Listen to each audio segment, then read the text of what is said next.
Hello everyone, welcome to my channel connecting with accounts. Last video में हमने पढ़ा था पार्टनरशिप अकाउंट्स का चैप्टर रिटायरमेंट और death of a partner part 4। आज इस वीडियो में हम समझेंगे पार्टनरशिप अकाउंट्स का last chapter that is dissolution of a partnership firm part 5। इस चैप्टर को फुली कवर करेंगे इस वीडियो में और डिटेल में समझेंगे इस चैप्टर के सारे टॉपिक्स। सो वीडियो एंड तक ज़रूर देखना और अगर आपको ये वीडियो यूज़फुल लगे तो प्लीज़ इसे लाइक करना, शेयर करना अपने फ्रेंड्स, कलीग्स के साथ और चैनल कनेक्टिंग विद अकाउंट्स को ज़रूर सब्सक्राइब करना। So let's start the video. इस वीडियो में हम क्या क्या टॉपिक्स समझेंगे इस चैप्टर के। First, meaning of dissolution of partnership firm. Second, difference between dissolution of a firm and dissolution of a partnership. Third, modes of dissolution of a firm.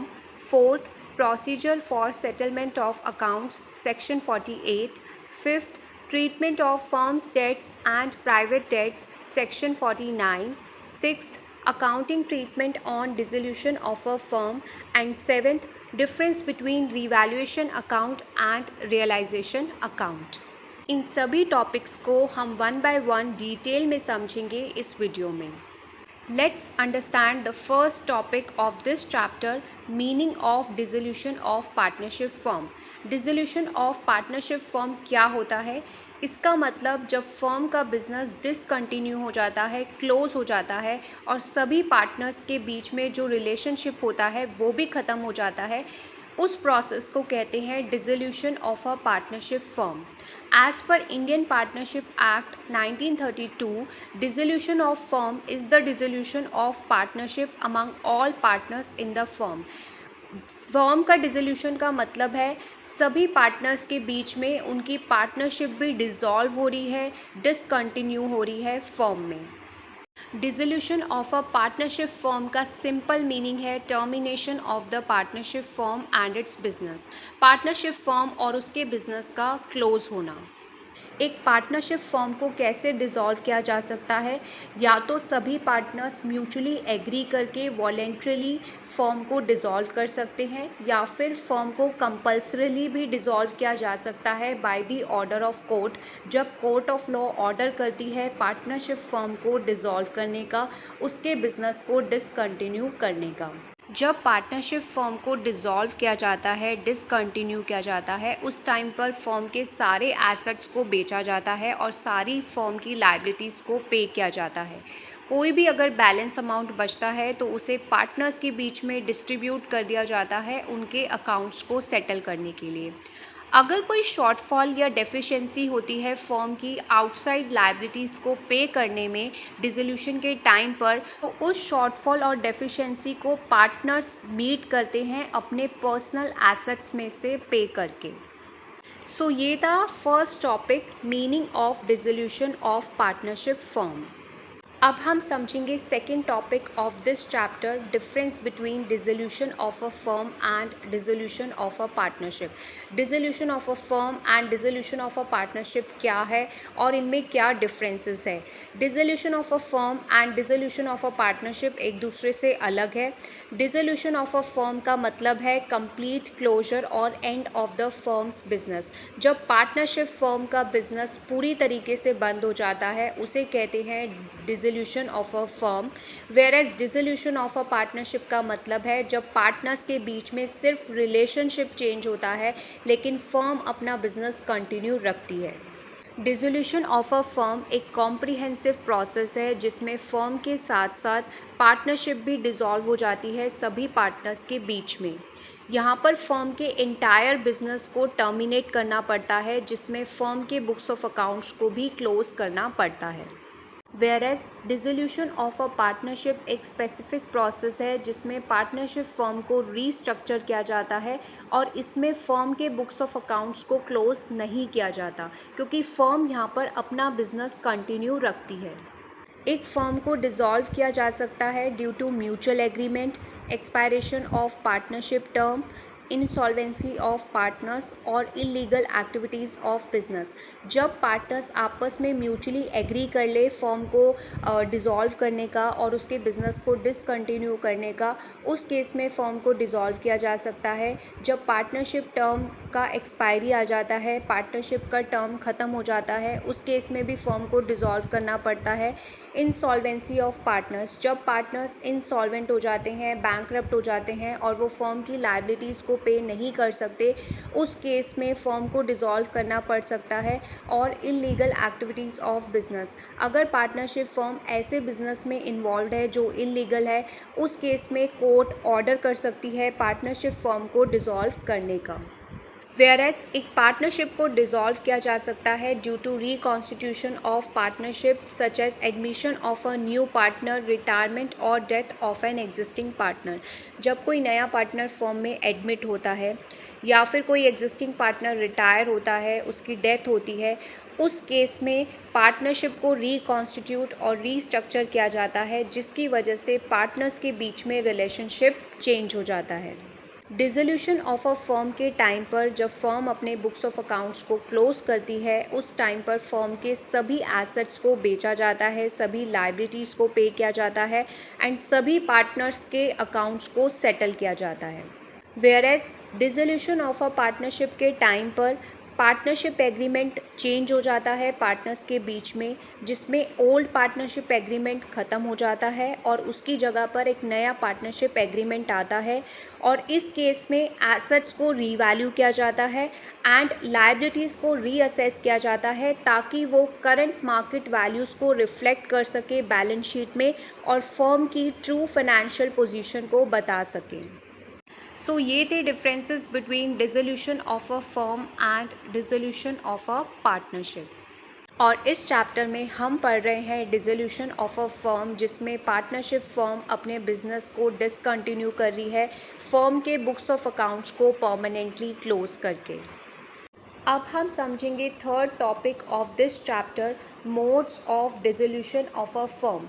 एक फर्म को डिसॉल्व करने के क्या क्या मोड्स, क्या क्या मेथड्स हैं। एक पार्टनरशिप फर्म को डिसॉल्व और डिसकंटिन्यू करने के डिफरेंट मेथड्स और मोड्स हैं and these are, first, dissolution by mutual agreement. जब फर्म के सभी पार्टनर्स म्यूचुअली एग्री करके डिसाइड करते हैं कि उन्हें पार्टनरशिप फर्म को डिसकंटिन्यू करना है और उसके बिजनेस को क्लोज करना है परमानेंटली, उसे कहते हैं dissolution of a firm bye mutual agreement. जैसे पार्टनरशिप फर्म एक एग्रीमेंट से बनती है सभी पार्टनर्स के बीच में, उसी तरीके से इसे डिसॉल्व भी किया जा सकता है सभी पार्टनर्स के अप्रूवल और एग्रीमेंट से। डिसोल्यूशन बाय म्यूचुअल एग्रीमेंट में पार्टनर्स वॉलेंट्रली फर्म को डिसॉल्व करते हैं, वाइंड अप करते हैं। Second, compulsory dissolution. Compulsory dissolution का मतलब है पार्टनर्स अपनी मर्ज़ी से फर्म को डिसॉल्व या वाइंड अप नहीं करना चाहते, बल्कि कुछ ऐसे सर्कमस्टांसेस और सिचुएशंस आ जाते हैं जिनकी वजह से फर्म को डिसॉल्व करना पड़ता है। तो वो कौन से रीजंस हैं? First, when one or all of its partners become insolvent and are incapable of entering into any agreement।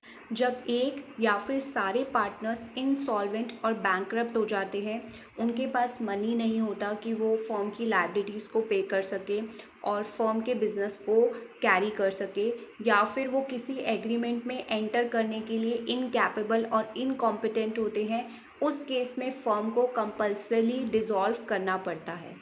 And second, when business of the firm becomes unlawful और इलीगल। जब पार्टनरशिप फर्म का business unlawful और illegal activities में involve हो जाता है, such as business drug sale कर रही है, without any proper licence firm business operate कर रही है, लॉज को ब्रेक कर रही है, कोई लीगल रेस्ट्रिक्शंस को फॉलो नहीं कर रही है जो पार्टनरशिप फर्म के लिए डिज़ाइंड है, उस केस में पार्टनरशिप फर्म को कंपल्सरीली डिसॉल्व करना पड़ता है।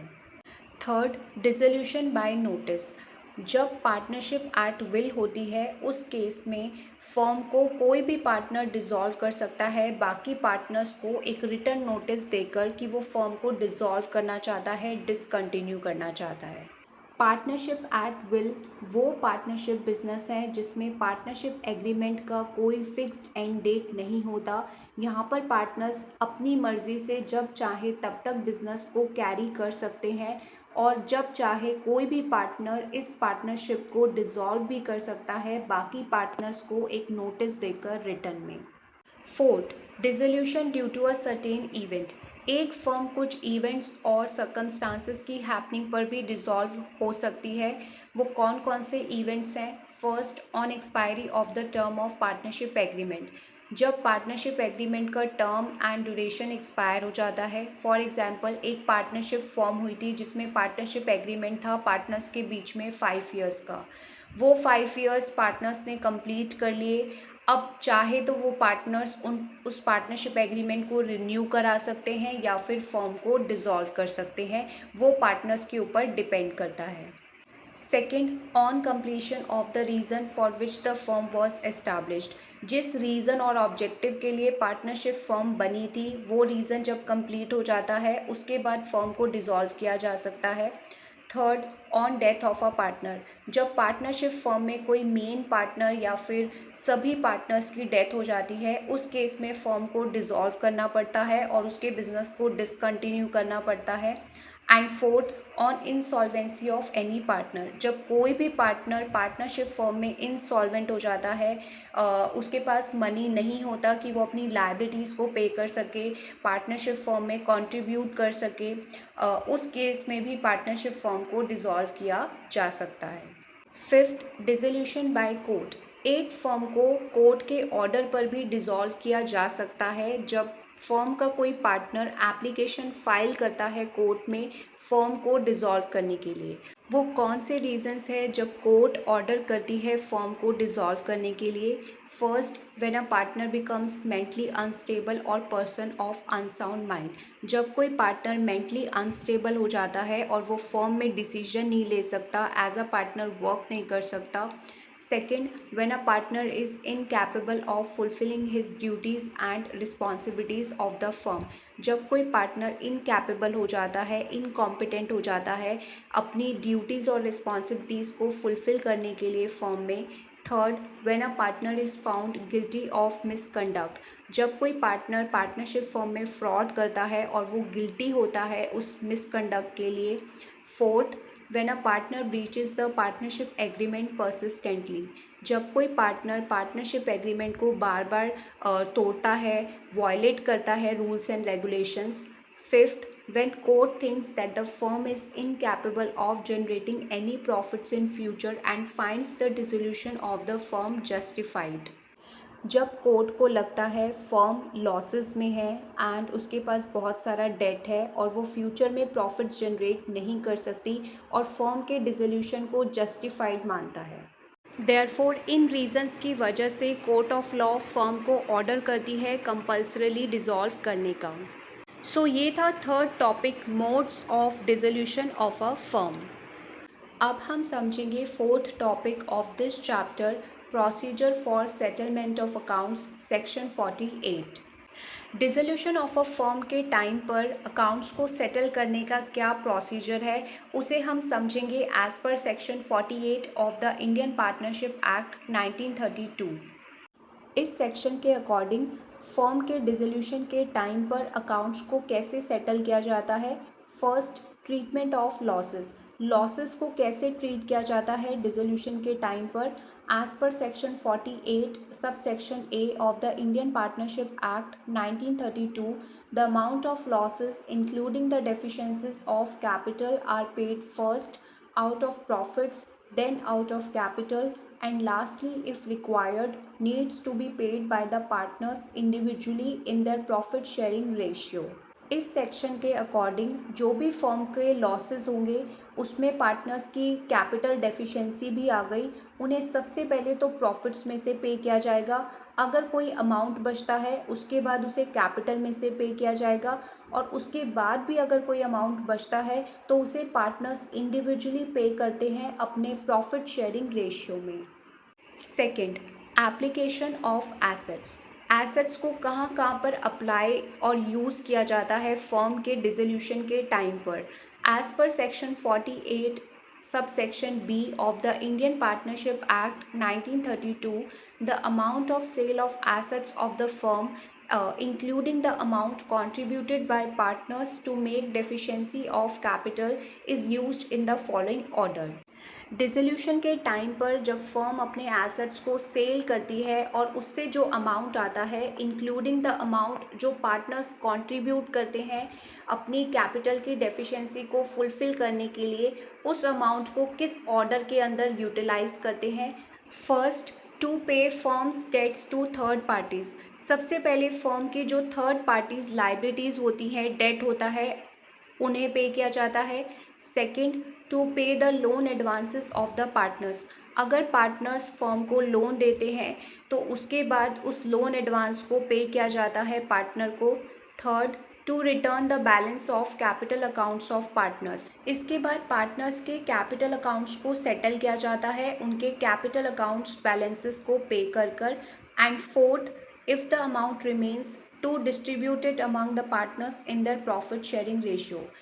एंड लास्ट में इन सबको पे करने के बाद अगर कोई अमाउंट बच जाता है फर्म में तो उसे डिस्ट्रीब्यूट कर दिया जाता है सभी पार्टनर्स के बीच में उनके प्रॉफिट शेयरिंग रेशियो में, जिस रेशियो में वो फर्म के प्रॉफिट्स और लॉसेस शेयर कर रहे थे। सो ये था fourth topic, procedure for settlement of accounts as per section 48 of the Indian partnership act 1932। अब हम समझेंगे fifth topic of this chapter, treatment of firm's debts and private debts, section 49। Firm's debts and private debts क्या होते हैं और इन्हें कैसे treat किया जाता है फर्म के डिसोल्यूशन के टाइम पर।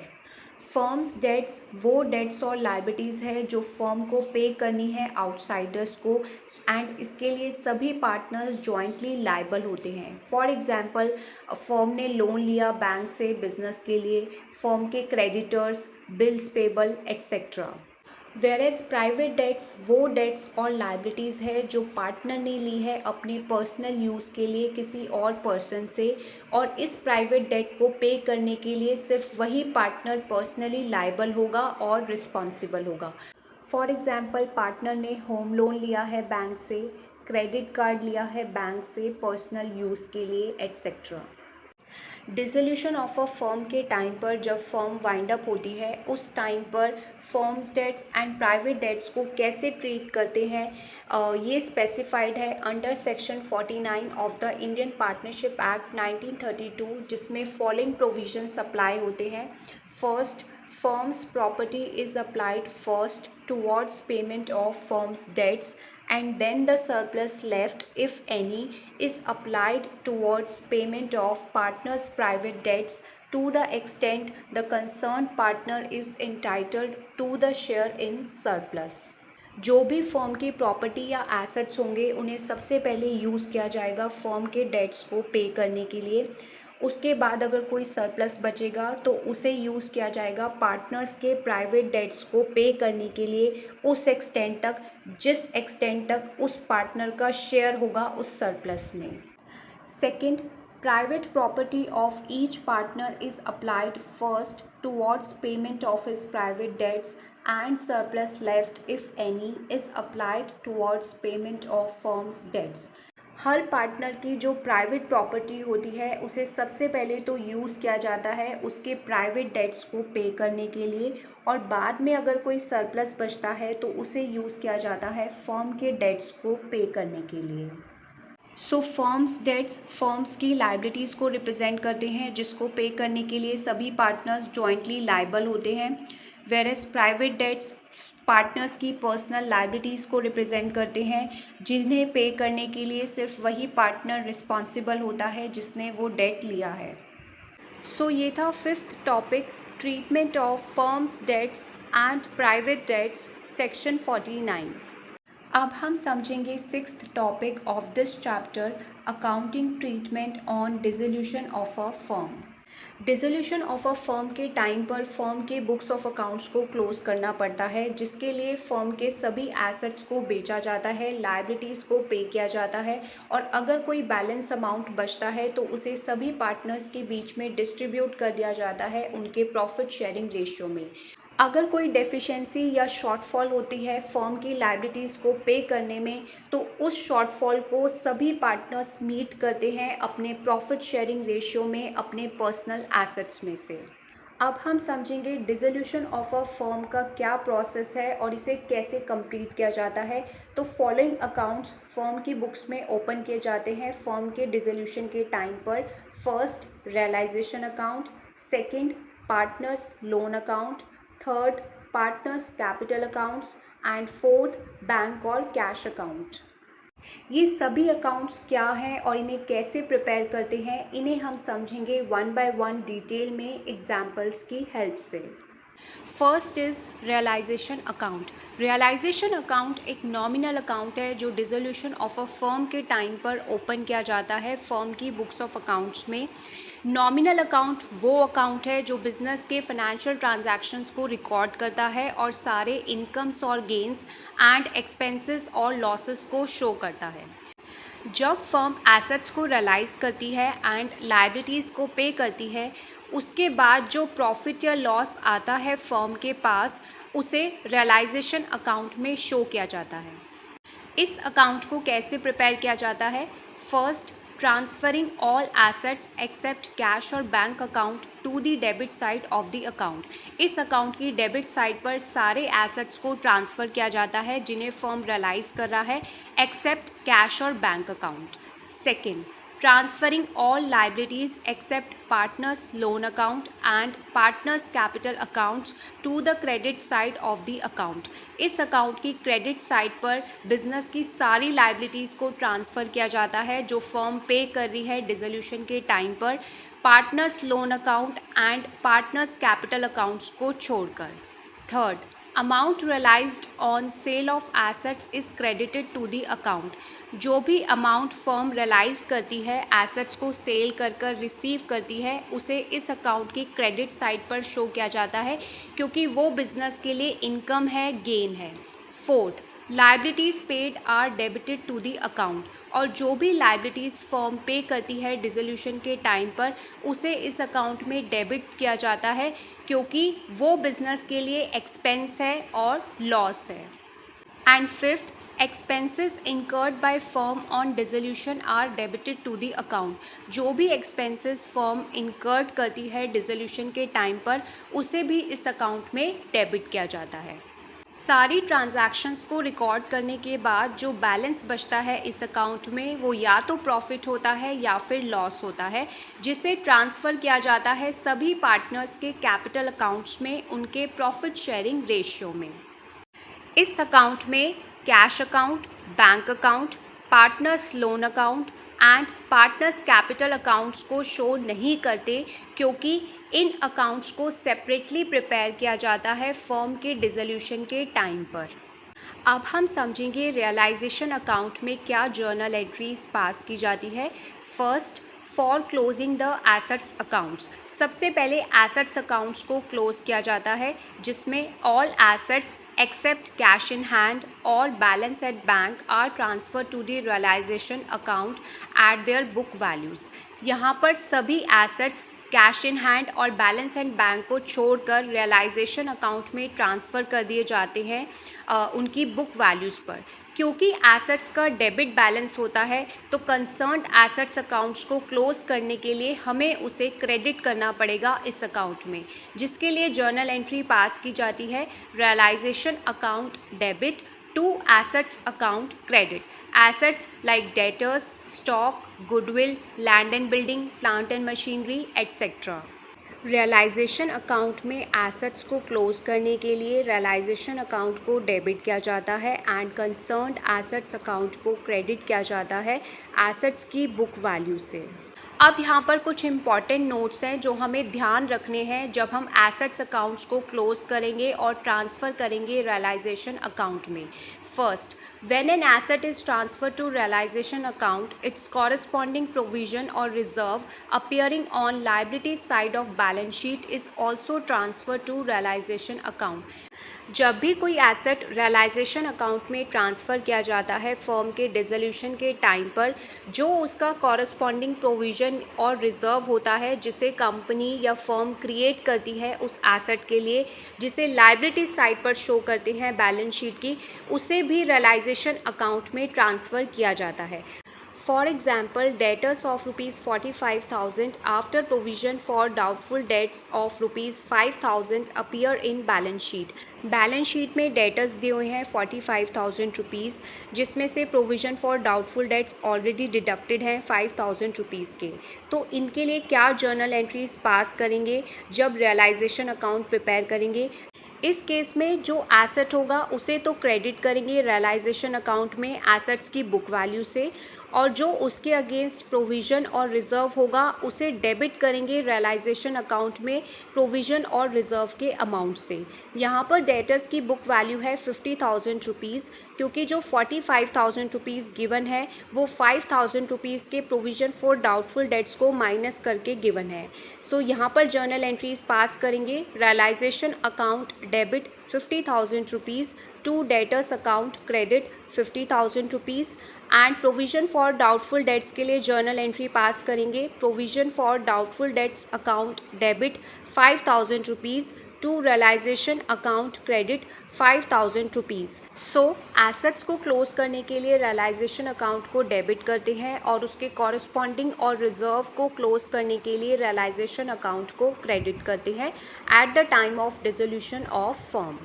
Second, fictitious assets such as accumulated losses, deferred revenue expenditure, etc. are not transferred to realization account. They are transferred to capital accounts of partners in their profit sharing ratio. Fictitious assets intangible assets है जिनकी कोई realisable value नहीं होती, जिन्हें firm हर साल right off करती है, such as accumulated losses, deferred revenue expenditure, preliminary expenses, underwriting commission et cetera. Fictitious assets को डिसोल्यूशन ऑफ अ फर्म के टाइम पर रियलाइजेशन अकाउंट में ट्रांसफ़र नहीं किया जाता, इन्हें पार्टनर्स के कैपिटल अकाउंट्स में ट्रांसफ़र किया जाता है, राइट ऑफ किया जाता है उनके प्रॉफिट शेयरिंग रेशियो में, जिसके लिए जर्नल एंट्री पास की जाती है partners capital accounts debit to profit and loss account credit और deferred revenue expenditure account credit. जब फिक्टिशियस एसेट्स को पार्टनर्स के कैपिटल अकाउंट्स में राइट ऑफ करते हैं डिसोल्यूशन ऑफ अ फर्म के टाइम पर, उस टाइम पर पार्टनर का कैपिटल अकाउंट का बैलेंस रिड्यूस हो जाएगा, इसीलिए पार्टनर्स के कैपिटल अकाउंट्स को डेबिट करेंगे उनके प्रॉफिट शेयरिंग रेशियो में, एंड फिक्टिशियस एसेट्स को क्रेडिट करेंगे उन्हें क्लोज करने के लिए। Second, for closing the liabilities accounts. Liabilities accounts को कैसे क्लोज किया जाता है रियलाइजेशन अकाउंट में डिसोल्यूशन ऑफ अ फर्म के टाइम पर? जितनी भी आउटसाइडर्स लायबिलिटीज़ है या वो लायबिलिटीज़ जो थर्ड पार्टी से रिलेटेड है, उन सबको ट्रांसफ़र किया जाता है रियलाइजेशन अकाउंट में, क्योंकि लायबिलिटीज़ का क्रेडिट बैलेंस होता है बैलेंस शीट में। उन लायबिलिटीज़ को क्लोज करने के लिए डेबिट किया जाएगा रियलाइजेशन अकाउंट में, जिसकी जर्नल एंट्री होगी sundry creditors account debit, bills payable account debit, bank loan account debit to realisation account credit. Firm की लायबिलिटीज़ को क्लोज करने के लिए रियलाइजेशन अकाउंट को क्रेडिट किया जाता है एंड कंसर्न्ड लायबिलिटीज़ अकाउंट्स को डेबिट किया जाता है लायबिलिटीज़ के अमाउंट से। कुछ इम्पॉर्टेंट पॉइंट्स याद रखने हैं जब फर्म लायबिलिटीज़ को क्लोज करती है रियलाइजेशन अकाउंट में।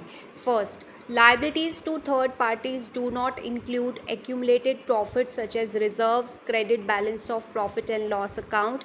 These are not transferred to realization account but are transferred to partners capital accounts. जो भी लायबिलिटीज़ फर्म को पे करनी है थर्ड पार्टीज़ को, उसमें फर्म के accumulated profit such as reserves, general reserves या फिर credit balance of profit and loss account नहीं आएगा और इन्हें रियलाइजेशन अकाउंट में ट्रांसफ़र नहीं किया जाता। इन एक्यूमुलेटेड रिजर्व्स एंड प्रॉफिट्स को ट्रांसफ़र किया जाता है पार्टनर्स के कैपिटल अकाउंट्स में उनके प्रॉफिट शेयरिंग रेशियो में। Second, partners loan account is also not transferred to realization account. Partner का जो लोन अकाउंट होगा, अगर किसी पार्टनर ने फर्म को लोन दिया है तो उसका जो लोन अकाउंट होगा वो भी रियलाइजेशन अकाउंट में ट्रांसफ़र नहीं किया जाता।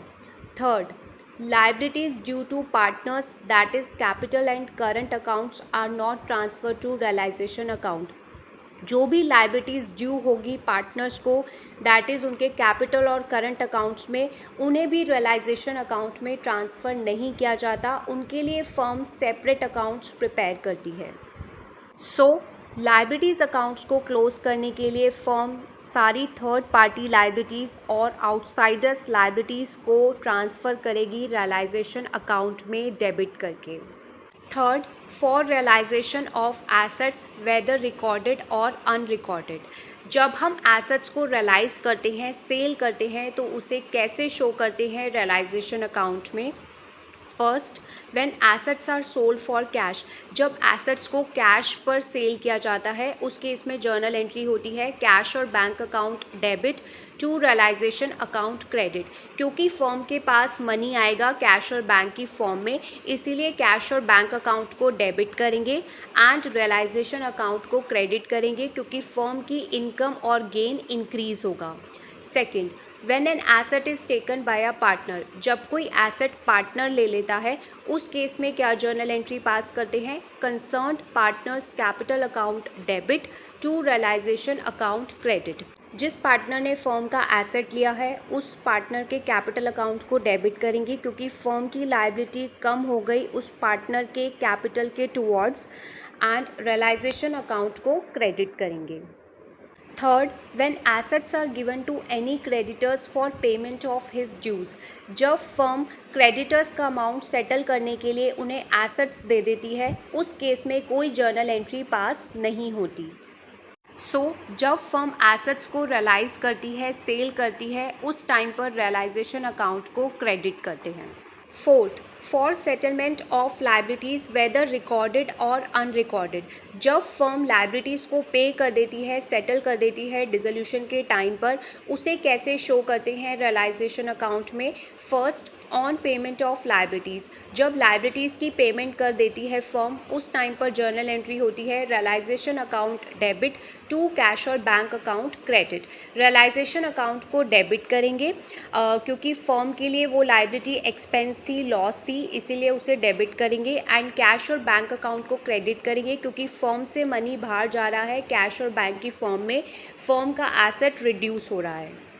Second, when a liability is settled bye a partner. जब फर्म की कोई लाइबिलिटी पार्टनर सेटल कर देता है, पार्टनर पे कर देता है, उस केस में जर्नल एंट्री होती है realisation account debit to concerned partners capital account credit.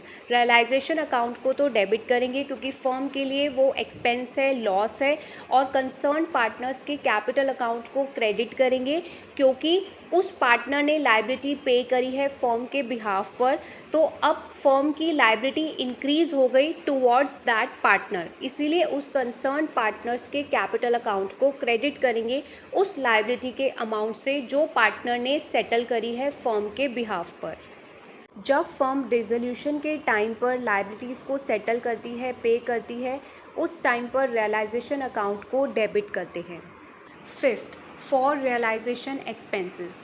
Dissolution के टाइम पर फर्म रियलाइजेशन एक्सपेंसेस को कैसे ट्रीट करती है बुक्स ऑफ अकाउंट्स में और इसे रियलाइजेशन अकाउंट में कैसे रिकॉर्ड करती है, अब हम ये समझेंगे।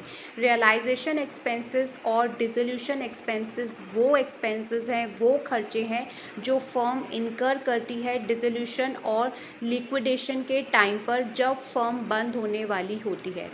फॉर एग्ज़ाम्पल, डिसोल्यूशन के टाइम पर फर्म को बहुत सारी लीगल फॉर्मेलिटीज़ फुलफ़िल करनी पड़ती है जिसके लिए वो लीगल फ़ीस और कमीशन पे करती है। तो ये जो लीगल फ़ीस और कमीशन है ये होते हैं फर्म के रियलाइजेशन और डिसोल्यूशन एक्सपेंसेस। अब हम समझेंगे रियलाइजेशन एक्सपेंसेस का क्या अकाउंटिंग ट्रीटमेंट होता है फॉलोइंग सिचुएशंस में।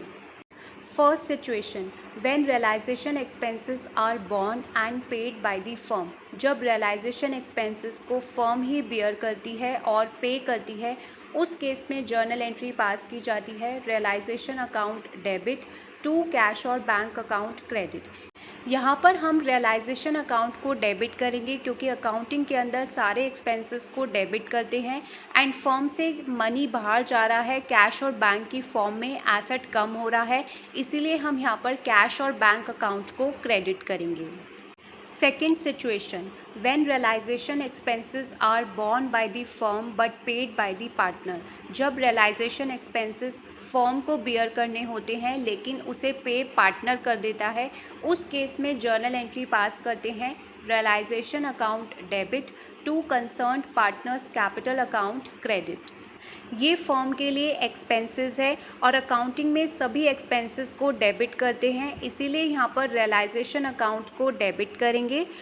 क्योंकि इन एक्सपेंसेस को फर्म ने पे नहीं किया, इन्हें पार्टनर ने पे किया और फर्म की लायबिलिटी इंक्रीज़ हो गई उस पार्टनर के टूवर्ड्स, इसीलिए हम यहाँ पर कंसर्न्ड पार्टनर्स के कैपिटल अकाउंट को क्रेडिट करेंगे। Third situation, when the firm pays fixed amount to a partner as his remuneration for undertaking dissolution of the firm and the partner is to bear dissolution expenses.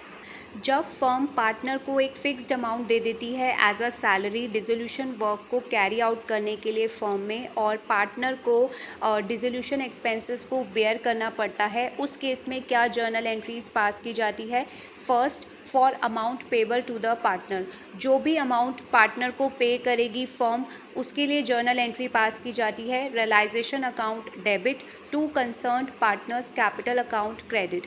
क्योंकि firm partner को salary pay करेगी तो firm के लिए वो expense है, इसीलिए वो रियलाइजेशन अकाउंट को डेबिट करेगी एंड कंसर्न पार्टनर्स के कैपिटल अकाउंट को क्रेडिट करेगी जिस पार्टनर को वो सैलरी पे करेगी। क्योंकि कंसर्न पार्टनर का कैपिटल अकाउंट का बैलेंस इंक्रीज़ हो जाएगा उस सैलरी अमाउंट से एंड फर्म की लायबिलिटी भी इंक्रीज़ हो जाएगी। Second, if expenses are paid by the firm but on behalf of the partner, जब फर्म पार्टनर को फिक्स्ड अमाउंट पे करती है as a salary dissolution work को कैरी आउट करने के लिए, तो वो जो फिक्स्ड अमाउंट पे करती है एज अ सैलरी उसमें डिसोल्यूशन और रियलाइजेशन एक्सपेंसेस का अमाउंट भी इंक्लूडेड होता है और डिसोल्यूशन एक्सपेंसेस को मीट करने की लायबिलिटी पार्टनर की हो जाती है। लेकिन अगर इस केस में फर्म पे कर रही है रियलाइजेशन एक्सपेंसेस को पार्टनर के बिहाफ पर, उस टाइम पर क्या जर्नल एंट्री पास करेंगे, concerned partners capital account debit to cash और बैंक अकाउंट क्रेडिट। क्योंकि कंसर्न पार्टनर की लायबिलिटी ख़त्म हो रही है उन रियलाइजेशन एक्सपेंसेस से, इसीलिए हम यहाँ पर कंसर्न पार्टनर्स के कैपिटल अकाउंट को डेबिट करेंगे एंड फर्म से मनी बाहर जा रहा है कैश और बैंक की फॉर्म में, इसीलिए कैश और बैंक अकाउंट को क्रेडिट करेंगे।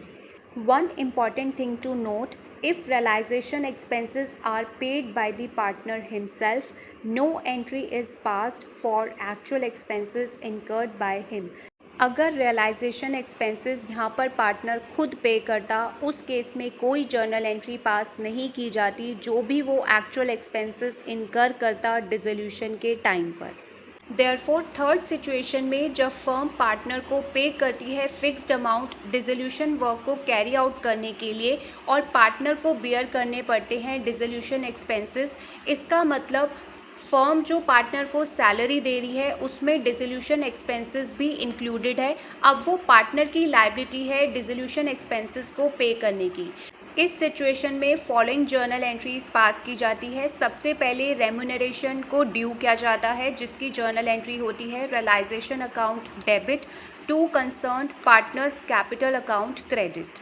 उसके बाद जर्नल एंट्री पास की जाती है एक्सपेंसेस को पे करने की। अगर ये एक्सपेंसेस फर्म पे कर रही है पार्टनर के बिहाफ पे, उस केस में जर्नल एंट्री होगी concerned partners capital account debit to cash और bank account credit.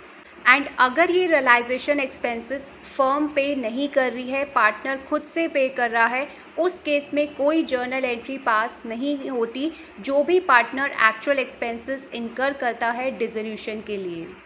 Fourth situation, when the firm pays amount to a partner as his remuneration for undertaking dissolution of the firm and dissolution expenses are borne by the firm.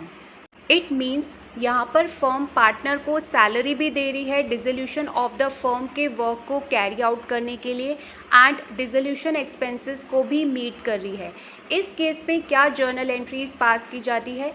First, for remuneration payable to partner, जो भी salary partner को payable होता है उसके लिए journal entry होती है realisation account debit to concerned partners capital account credit. क्योंकि फर्म के लिए वो रेम्यूनरेशन एक्सपेंस है, इसी रियलाइजेशन अकाउंट को डेबिट करेंगे क्योंकि अकाउंटिंग के अंदर सारे एक्सपेंसेस को डेबिट करते हैं एंड कंसर्न पार्टनर को वो सैलरी रिसीव होगी, उसका कैपिटल अकाउंट का बैलेंस इंक्रीज होगा, इसीलिए कंसर्न पार्टनर्स के कैपिटल अकाउंट को क्रेडिट करेंगे। Second, for expenses of dissolution paid by firm, यहाँ पर डिसोल्यूशन एक्सपेंसेस फर्म ही बियर कर रही है एंड फर्म ही पे कर रही है, पार्टनर पे नहीं कर रहा, इसीलिए यहाँ पर जर्नल एंट्री होगी realisation account debit to bank और cash account credit. Realisation account को डेबिट करेंगे क्योंकि अकाउंटिंग में सारे एक्सपेंसेस को डेबिट करते हैं और फर्म से मनी बाहर जा रहा है बैंक और कैश की फॉर्म में, एसेट कम हो रहा है, इसीलिए यहाँ पर बैंक और कैश अकाउंट को क्रेडिट करेंगे।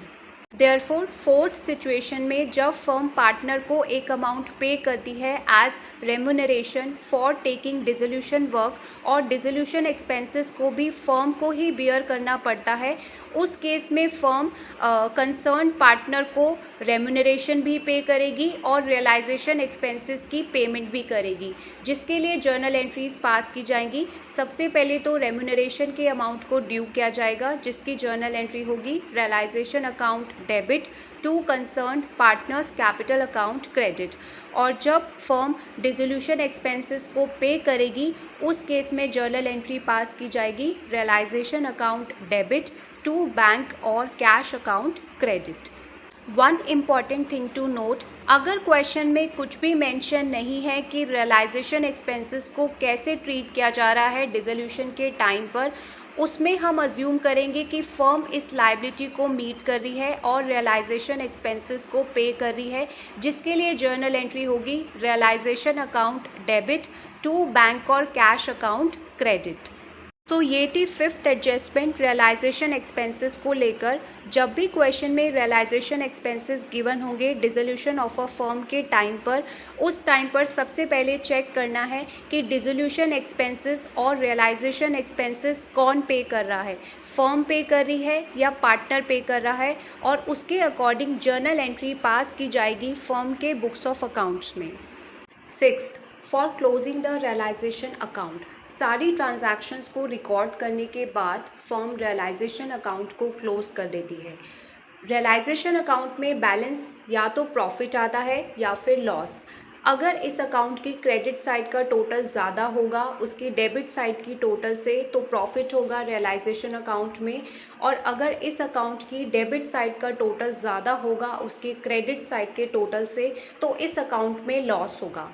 जो भी प्रॉफिट या लॉस होगा रियलाइजेशन अकाउंट में उसे ट्रांसफ़र किया जाता है सभी पार्टनर्स के कैपिटल अकाउंट्स में उनके प्रॉफिट शेयरिंग रेशियो में, जिसके लिए क्या जर्नल एंट्रीज पास की जाती है। First, in case of profit on realisation account, अगर रियलाइजेशन अकाउंट में प्रॉफिट आता है उस केस में जर्नल एंट्री पास की जाती है realisation account debit to partners capital और current accounts credit. Realisation account को डेबिट करेंगे और पार्टनर्स के कैपिटल और करंट अकाउंट्स को क्रेडिट करेंगे, क्योंकि उस प्रॉफिट ऑन रियलाइजेशन से पार्टनर का कैपिटल और करंट अकाउंट का बैलेंस इंक्रीज होगा। Second, in case of loss on realisation account, अगर रियलाइजेशन अकाउंट में लॉस आता है तो उसके लिए क्या जर्नल एंट्री पास करेंगे, पार्टनर्स कैपिटल और current accounts debit to realisation account credit. उस केस में पार्टनर के कैपिटल और करंट अकाउंट को डेबिट करेंगे क्योंकि उनका कैपिटल और करंट अकाउंट का बैलेंस कम हो जाएगा उस लॉस ऑन रियलाइजेशन से, एंड रियलाइजेशन अकाउंट को क्रेडिट करेंगे। रियलाइजेशन अकाउंट को कैसे प्रिपेयर करते हैं, तो ये हमें फॉर्मेट दिया हुआ है रियलाइजेशन अकाउंट का। सबसे पहले हम ऊपर हेडिंग लिखते हैं realisation account, left hand side पे लिखते हैं डेबिट, राइट हैंड साइड पे लिखते हैं क्रेडिट। रिस्पेक्टिव कॉलम्स बनाते हैं दोनों साइड्स पर, particulars column, amount column, particulars column and then amount column. Realisation account की डेबिट साइड पर हम क्या क्या रिकॉर्ड करते हैं, to assets account individually for closing the assets accounts. Assets accounts को क्लोज करने के लिए हम रियलाइजेशन अकाउंट को डेबिट करते हैं एंड एसेट्स अकाउंट को इंडिविजुअली क्रेडिट करते हैं। टू बैंक और कैश अकाउंट लाइबिलिटीज़ पेड। जब भी फर्म लाइबिलिटीज़ को पे करती है डिसोल्यूशन के टाइम पर, उस टाइम पर रियलाइजेशन अकाउंट को डेबिट किया जाता है और कैश और बैंक अकाउंट को क्रेडिट किया जाता है जो भी फर्म लाइबिलिटीज़ पे कर रही है उस अमाउंट से। फिर आता है टू बैंक और कैश अकाउंट, ब्रैकेट में आएगा रियलाइजेशन एक्सपेंसेस। जो भी फर्म रियलाइजेशन और डिसोल्यूशन एक्सपेंसेस इनकर करती है डिसोल्यूशन के टाइम पर, उसे रियलाइजेशन अकाउंट में डेबिट करते हैं। फिर आएगा to partners capital account, bracket में लिखेंगे रियलाइजेशन एक्सपेंसेस। अगर रियलाइजेशन एक्सपेंसेस पार्टनर पे कर रहा है उस टाइम पर पार्टनर के कैपिटल अकाउंट को क्रेडिट करेंगे उन रियलाइजेशन एक्सपेंसेस से एंड रियलाइजेशन अकाउंट को डेबिट करेंगे। फिर आएगा to partners capital accounts, bracket में आएगा प्रॉफिट ऑन रियलाइजेशन। अगर रियलाइजेशन अकाउंट में प्रॉफिट आता है तो उसे हम रियलाइजेशन अकाउंट की डेबिट साइड पर शो करते हैं और सभी पार्टनर्स के कैपिटल और करंट अकाउंट्स को क्रेडिट करते हैं उनके प्रॉफिट शेयरिंग रेशियो में। इसके बाद हम आएंगे रियलाइजेशन अकाउंट की क्रेडिट साइड पर। क्रेडिट साइड पर क्या क्या रिकॉर्ड करते हैं, first by provision for doubtful debts account. अगर किसी एसेट के अगेंस्ट प्रोविजन या रिजर्व है जो फर्म ने क्रिएट किया है बैलेंस शीट में, तो उसे रियलाइजेशन अकाउंट की क्रेडिट साइड पर शो करते हैं। By liabilities account individually for closing the liabilities accounts. Liabilities accounts को क्लोज करने के लिए रियलाइजेशन अकाउंट को क्रेडिट करते हैं एंड इंडिविजुअल लाइबिलिटीज़ अकाउंट को डेबिट करते हैं। फिर आता है बाय बैंक और कैश अकाउंट, ब्रैकेट में आएगा एसेट्स रियलाइज्ड। जब फर्म एसेट्स को रियलाइज करती है, सेल करती है, उस केस में रियलाइजेशन अकाउंट को क्रेडिट करते हैं एंड कैश और बैंक अकाउंट को डेबिट करते हैं। फिर आएगा bye partners capital accounts, bracket में एसेट्स टेकन ओवर। अगर कोई पार्टनर फर्म का एसेट ले लेता है उस केस में पार्टनर के कैपिटल अकाउंट को डेबिट करते हैं एंड रियलाइजेशन अकाउंट को क्रेडिट करते हैं। फिर आएगा bye partners capital accounts, bracket में लॉस ऑन रियलाइजेशन। अगर रियलाइजेशन अकाउंट में लॉस आता है तो उसे सभी पार्टनर्स के कैपिटल और करंट अकाउंट्स में डेबिट करते हैं उनके प्रॉफिट शेयरिंग रेशियो में और इस लॉस ऑन रियलाइजेशन को शो करते हैं रियलाइजेशन अकाउंट की क्रेडिट साइड पर। सारी आइटम्स को रिकॉर्ड करने के बाद हम रियलाइजेशन अकाउंट की debit side and credit side का टोटल कर देते हैं जो एक दूसरे के इक्वल होता है। या तो रियलाइजेशन अकाउंट में प्रॉफिट आएगा या फिर लॉस आएगा। अगर लॉस आएगा तो उसे पार्टनर्स के कैपिटल और करंट अकाउंट में डेबिट करेंगे उनके प्रॉफिट शेयरिंग रेशियो में एंड रियलाइजेशन अकाउंट को क्रेडिट करेंगे। और अगर प्रॉफिट आएगा उस केस में रियलाइजेशन अकाउंट को डेबिट करेंगे एंड सभी पार्टनर्स के कैपिटल और करंट अकाउंट को क्रेडिट करेंगे उनके प्रॉफिट शेयरिंग रेशियो में उस प्रॉफिट ऑन रियलाइजेशन से। Second account is partners loan account. Realisation account के बाद पार्टनर्स लोन अकाउंट प्रिपेयर किया जाता है डिसोल्यूशन ऑफ अ फर्म के टाइम पर। पार्टनर्स लोन अकाउंट वो अकाउंट है जो शो करता है पार्टनर ने कितना लोन और एडवांस फर्म को दिया है। जब कोई पार्टनर फर्म को लोन देता है तो उसे रियलाइजेशन अकाउंट में ट्रांसफ़र नहीं किया जाता डिसोल्यूशन ऑफ अ फर्म के टाइम पर। उसके लिए सेपरेट अकाउंट प्रिपेयर किया जाता है जिसे कहते हैं पार्टनर्स लोन अकाउंट। और डिसोल्यूशन ऑफ अ फर्म के टाइम पर पार्टनर के लोन को फर्म की आउटसाइड लाइबिलिटीज़ को पे करने के बाद पे किया जाता है, लेकिन पार्टनर के कैपिटल अकाउंट को पे करने से पहले। इट मीन्स जब फर्म डिसॉल्व होगी तो सबसे पहले फर्म अपनी आउटसाइड लाइबिलिटीज़ को पे करेगी जो भी थर्ड पार्टीज़ को ड्यू है। उसके बाद फर्म पार्टनर के लोन को पे करेगी एंड लास्ट में फर्म पार्टनर के कैपिटल को पे करेगी। पार्टनर्स के लोन अकाउंट को सेटल करने के लिए और पे करने के लिए क्या जर्नल एंट्री पास की जाती है डिसोल्यूशन ऑफ अ फर्म के टाइम पर? Partners loan account debit to bank और कैश अकाउंट क्रेडिट। क्योंकि पार्टनर का लोन जो है अब ख़त्म हो रहा है, फर्म की लायबिलिटी ख़त्म हो रही है, इसीलिए पार्टनर्स लोन अकाउंट को डेबिट करेंगे लायबिलिटी को क्लोज करने के लिए, एंड बैंक और कैश अकाउंट को क्रेडिट करेंगे क्योंकि फर्म से मनी बाहर जा रहा है कैश और बैंक की फॉर्म में, फर्म का एसेट रिड्यूस हो रहा है, इसीलिए हम कैश और बैंक अकाउंट को क्रेडिट करेंगे। Third account is partners capital accounts. Realisation account and partners loan account prepare करने के बाद फर्म प्रिपेयर करती है partners capital accounts dissolution of a firm के टाइम पर। पार्टनर्स कैपिटल अकाउंट्स वो अकाउंट है जो पार्टनर्स के कैपिटल बैलेंसेस को शो करता है फर्म में। जो भी पार्टनर के कैपिटल अकाउंट का बैलेंस होता है एंड करंट अकाउंट का बैलेंस होता है उसे एक सिंगल अकाउंट में रिकॉर्ड किया जाता है, that is partners capital accounts. Dissolution of a firm के टाइम पर अगर पार्टनर्स फर्म के एसेट्स ले लेते हैं तो उस टाइम पर उनके कैपिटल अकाउंट्स को डेबिट किया जाता है एसेट्स की उन एग्रीड वैल्यू से। और अगर पार्टनर्स एग्री हो जाते हैं फर्म की लायबिलिटीज़ को सेटल करने के लिए तो उन लायबिलिटीज़ के अमाउंट्स को उनके कैपिटल अकाउंट्स में क्रेडिट कर दिया जाता है। जब पार्टनर्स एसेट्स को ले लेते हैं उस टाइम पर फर्म की लायबिलिटी उन पार्टनर्स के टुवर्ड्स कम हो जाती है, इसीलिए उनके कैपिटल अकाउंट्स को डेबिट किया जाता है। और जब पार्टनर्स फर्म की लायबिलिटीज़ को सेटल कर लेते हैं तो फर्म की लायबिलिटी इंक्रीज़ हो जाती है उन पार्टनर्स के टुवर्ड्स, इसीलिए उन कैपिटल अकाउंट्स को क्रेडिट किया जाता है। अब हम समझेंगे डिसोल्यूशन ऑफ अ फर्म के टाइम पर पार्टनर्स के कैपिटल अकाउंट्स में क्या एडजस्टमेंट की जाती है। First, on transfer of balance in current accounts if any. जब फर्म पार्टनर्स के कैपिटल अकाउंट्स को मेंटेन करती है फिक्स्ड कैपिटल अकाउंट्स मेथड को फॉलो करके, उस टाइम पर पार्टनर्स के करंट अकाउंट्स भी प्रिपेयर किए जाते हैं एंड कैपिटल अकाउंट्स भी प्रिपेयर किए जाते हैं फर्म में। तो जो भी बैलेंस होता है करंट अकाउंट्स में उन्हें ट्रांसफ़र किया जाता है पार्टनर्स के कैपिटल अकाउंट्स में और उन करंट अकाउंट्स को क्लोज कर दिया जाता है डिसोल्यूशन ऑफ अ फर्म के टाइम पर, जिसके लिए जर्नल एंट्रीज पास की जाती है। First, in case of debit balance in current account of partner. अगर पार्टनर के करंट अकाउंट में डेबिट बैलेंस है तो उसे क्लोज करने के लिए जर्नल एंट्री पास की जाती है concern partners capital account debit to concern partners current account credit. उस केस में करंट अकाउंट के डेबिट बैलेंस को क्लोज करने के लिए करंट अकाउंट को क्रेडिट किया जाएगा एंड कंसर्न पार्टनर्स के कैपिटल अकाउंट को डेबिट किया जाएगा। Second, in case of credit balance in current account of partner. अगर पार्टनर के करंट अकाउंट में क्रेडिट बैलेंस है तो उसके लिए जर्नल एंट्री पास की जाती है concern partners current account debit to concern partners capital account credit. Current account के क्रेडिट बैलेंस को क्लोज करने के लिए पार्टनर के करंट अकाउंट को डेबिट किया जाएगा एंड कंसर्न पार्टनर्स के कैपिटल अकाउंट को क्रेडिट किया जाएगा। देयरफॉर जो भी बैलेंस होता है पार्टनर्स के करंट अकाउंट्स में उन्हें सबसे पहले पार्टनर्स के कैपिटल अकाउंट्स में ट्रांसफ़र किया जाता है। अगर पार्टनर के करंट अकाउंट में डेबिट बैलेंस होगा तो कंसर्न पार्टनर्स के कैपिटल अकाउंट को डेबिट किया जाएगा एंड कंसर्न पार्टनर्स के करंट अकाउंट को क्रेडिट किया जाएगा।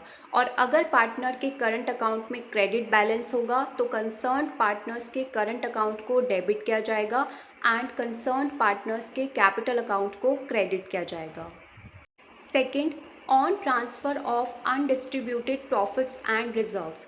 करंट अकाउंट्स के बैलेंसेस को ट्रांसफ़र करने के बाद अनडिस्ट्रीब्यूटेड प्रॉफिट्स एंड रिजर्व्स को ट्रांसफ़र किया जाता है पार्टनर्स के कैपिटल अकाउंट्स में।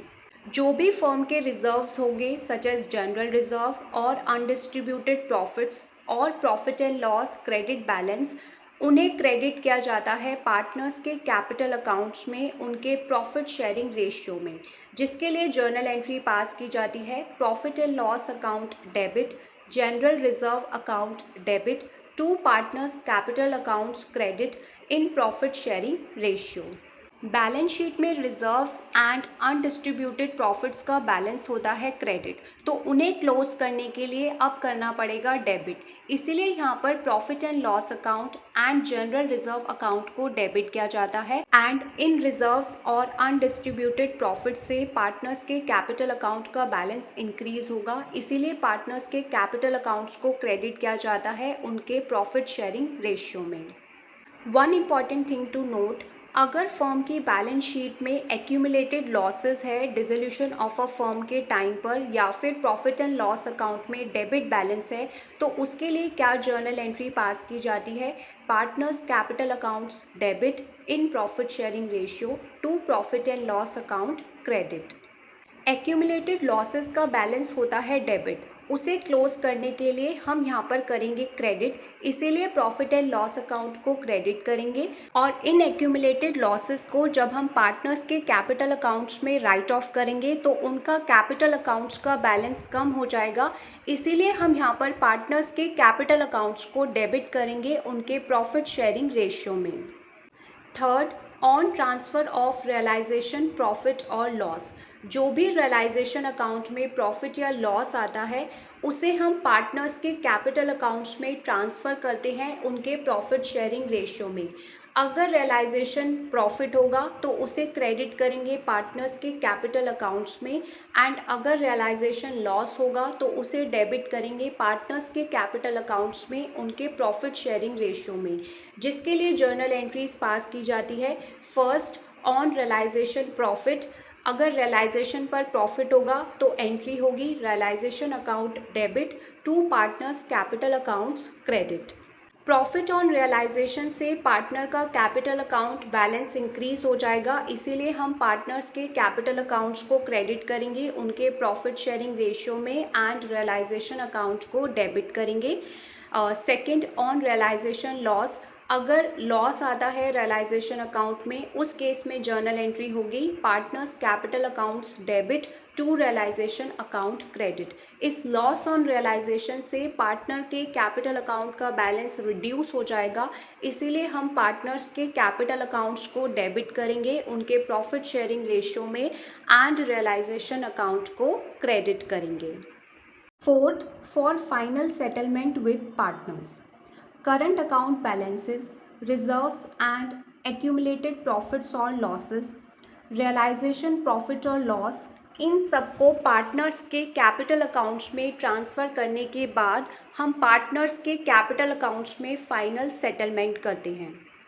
First, on bringing cash by partners for deficiency in capital, जब पार्टनर्स के कैपिटल अकाउंट्स का बैलेंसिंग फिगर फाइंड आउट करते हैं सारी एडजस्टमेंट्स करने के बाद, और उस टाइम पर पार्टनर का capital account debit balance show करता है, इसका मतलब उसकी कैपिटल में डेफिशिएंसी है। इस डेफिशिएंसी को मीट करने के लिए पार्टनर कैश लेकर आएगा फर्म में जो उसके डेबिट बैलेंस के इक्वल होगा। इस केस में जर्नल एंट्री पास की जाती है बैंक और cash account debit to partners capital account credit, क्योंकि फर्म में मनी आएगा कैश और बैंक की फॉर्म में, फर्म का एसेट इंक्रीज होगा, इसीलिए बैंक और कैश अकाउंट को डेबिट करेंगे।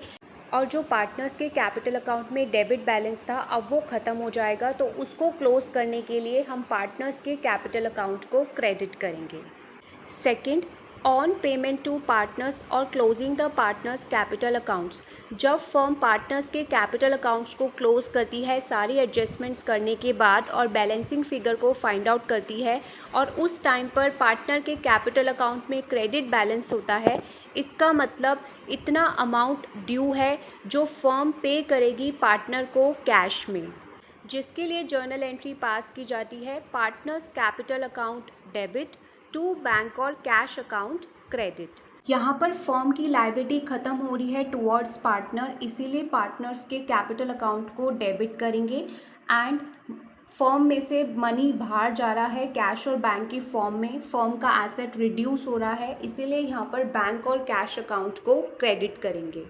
देयरफॉर जब फर्म डिसोल्यूशन के टाइम पर पार्टनर्स के कैपिटल अकाउंट्स को फाइनली सेटल करती है सारी एडजस्टमेंट्स करने के बाद और उस टाइम पर पार्टनर के कैपिटल अकाउंट में डेबिट बैलेंस होता है, इसका मतलब उसकी कैपिटल में डेफिशिएंसी है, जिसके लिए वो कैश लेकर आएगा फर्म में जो उसके डेबिट बैलेंस के इक्वल होगा। और अगर उसके कैपिटल अकाउंट में क्रेडिट बैलेंस होगा उस टाइम पर, इसका मतलब फर्म पार्टनर को पे करेगी कैश जो उसके क्रेडिट बैलेंस के इक्वल होगा। सभी पार्टनर्स के कैपिटल अकाउंट्स को फाइनली सेटल करने के बाद फर्म पार्टनर्स के कैपिटल अकाउंट्स को क्लोज कर देती है। फोर्थ अकाउंट इज़ बैंक और cash account. Dissolution of a firm के टाइम पर realisation account, partners loan account and partners capital accounts को प्रिपेयर करने के बाद फर्म प्रिपेयर करती है बैंक और कैश अकाउंट। ये वो अकाउंट है जो फर्म के बैंक और कैश बैलेंस को शो करता है। इस अकाउंट की डेबिट साइड पर शो किया जाता है opening balance of cash in hand और cash at bank, amount received from sale of assets and amount brought in by partners. जो भी कैश इन हैंड और कैश एट बैंक का ओपनिंग बैलेंस होगा उसे डेबिट साइड पर show किया जाएगा। एसेट्स को सेल करके जो भी अमाउंट रिसीव होगा फर्म को उसे भी इस अकाउंट की डेबिट साइड पर शो किया जाएगा, और जो भी अमाउंट पार्टनर्स लेकर आएंगे फर्म में कैश और बैंक की फॉर्म में उसे भी इस अकाउंट की डेबिट साइड पर शो किया जाएगा। इस अकाउंट में क्रेडिट साइड पर क्या शो किया जाता है? Payment of liabilities, expenses and amount paid to creditors. जब फर्म लायबिलिटीज़ को पे करती है तो उसे बैंक और कैश अकाउंट की क्रेडिट साइड पर शो करते हैं। जब फर्म एक्सपेंसेस पे करती है उसे भी क्रेडिट साइड पर शो करते हैं इस अकाउंट में, या फिर फर्म कोई पेमेंट करती है पार्टनर्स को उनके अकाउंट्स को सेटल करने के लिए उसे भी इस अकाउंट की क्रेडिट साइड पर शो करते हैं। एसेट्स को सेल करने के बाद, लायबिलिटीज़ को पे करने के बाद एंड पार्टनर्स के कैपिटल अकाउंट्स को सेटल करने के बाद बैंक और कैश अकाउंट में कोई भी बैलेंस नहीं बचना चाहिए at the time of dissolution of firm. One important thing to note, अगर क्वेश्चन में कैश एंड बैंक दोनों बैलेंसेस गिवन है उस केस में एक सिंगल अकाउंट को प्रिपेयर करना बेटर है कन्वीनियंस के लिए। इस पर्पस के लिए या तो कैश अकाउंट को क्लोज किया जाएगा कैश बैलेंस को बैंक अकाउंट में ट्रांसफ़र करके, या फिर बैंक अकाउंट को क्लोज किया जाएगा बैंक बैलेंस को कैश अकाउंट में ट्रांसफ़र करने के लिए। या तो फर्म कैश अकाउंट प्रिपेयर करेगी या फिर बैंक अकाउंट प्रिपेयर करेगी डिसोल्यूशन ऑफ अ फर्म के टाइम पर।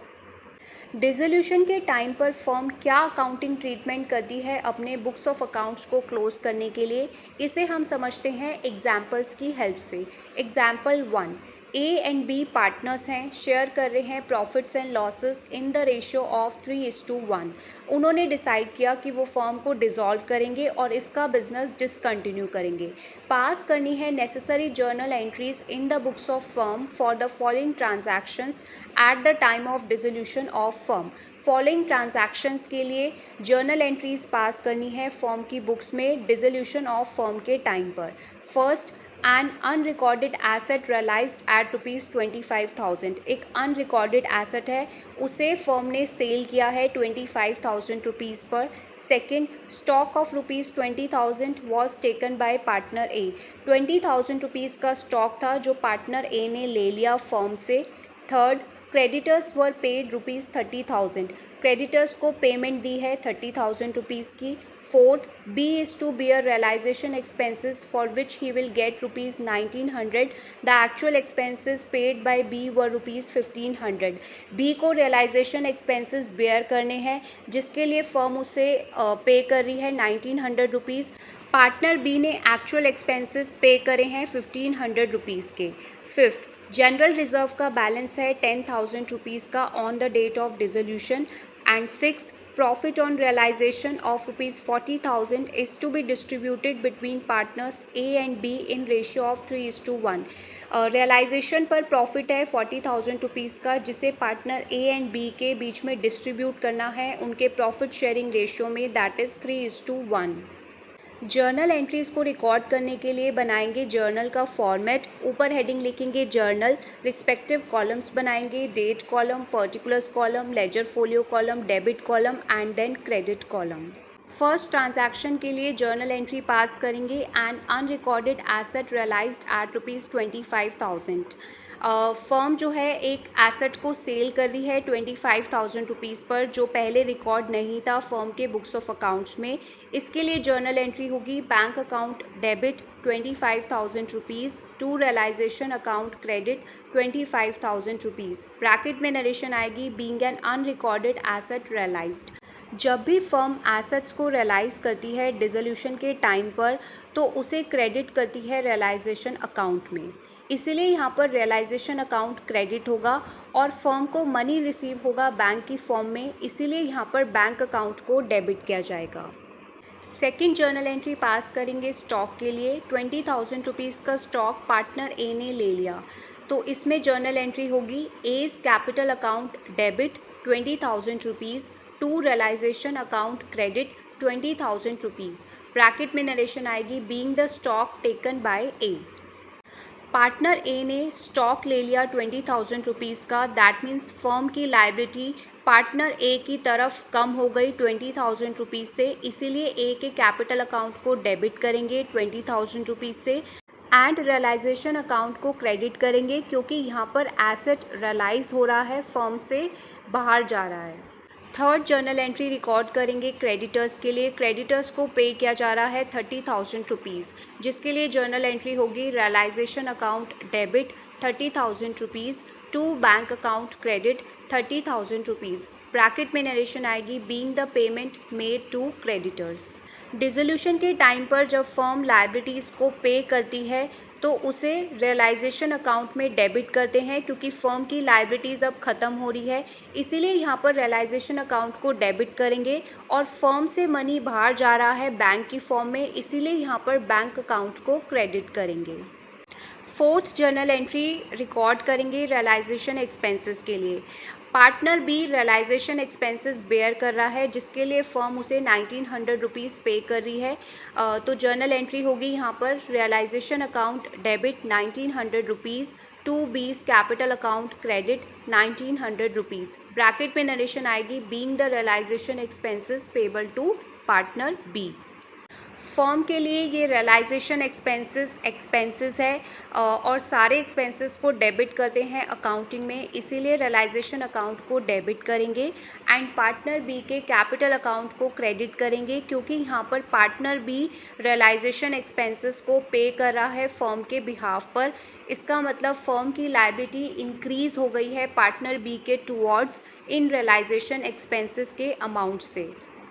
जब भी पार्टनर्स रियलाइजेशन एक्सपेंसेस को बेयर करते हैं फर्म के बिहाफ पर, जिसके लिए उन्हें फर्म से पेमेंट मिलती है, तो ये मैटर नहीं करता कि पार्टनर एक्चुअली कितना एक्सपेंसेस पे कर रहे हैं, तो उस अमाउंट को रिकॉर्ड किया जाएगा जो फर्म पार्टनर को पे करेगी उन रियलाइजेशन एक्सपेंसेस के लिए। इसीलिए यहाँ पर हम 1,500 रुपीज़ के एक्चुअल एक्सपेंसेस को इग्नोर करेंगे और 1,900 रुपीज़ से रियलाइजेशन अकाउंट को डेबिट करेंगे एंड पार्टनर बी के कैपिटल अकाउंट को क्रेडिट करेंगे। फिफ्थ जर्नल एंट्री रिकॉर्ड करेंगे जनरल रिज़र्व के लिए। जनरल रिज़र्व का बैलेंस दिया हुआ है 10,000 रुपीज़। डिसोल्यूशन के टाइम पर इस रिज़र्व को हम दोनों पार्टनर्स के कैपिटल अकाउंट्स में क्रेडिट करेंगे, ट्रांसफ़र करेंगे उनके प्रॉफिट शेयरिंग रेशियो में। सो एंट्री होगी general reserve account debit 10,000 rupees to A's capital account credit 7,500 rupees to B's capital account credit 2,500 rupees. Bracket में नरेशन आएगी being the transfer of general reserve to capital accounts of partners in their profit sharing ratio. Balance sheet में general reserve का balance होता है credit. General reserve को close करने के लिए अब हम उसे करेंगे डेबिट और पार्टनर ए एंड बी में क्रेडिट करेंगे, क्योंकि पार्टनर ए एंड बी का कैपिटल अकाउंट इंक्रीज़ हो जाएगा इस जनरल रिज़र्व के अमाउंट से। तो पार्टनर ए का कितना शेयर आ जाएगा इस जनरल रिज़र्व में, 10,000 multiply by 3 divided by 4 is equal to 7,500 rupees, जिसे हमने ए के कैपिटल अकाउंट में क्रेडिट किया है।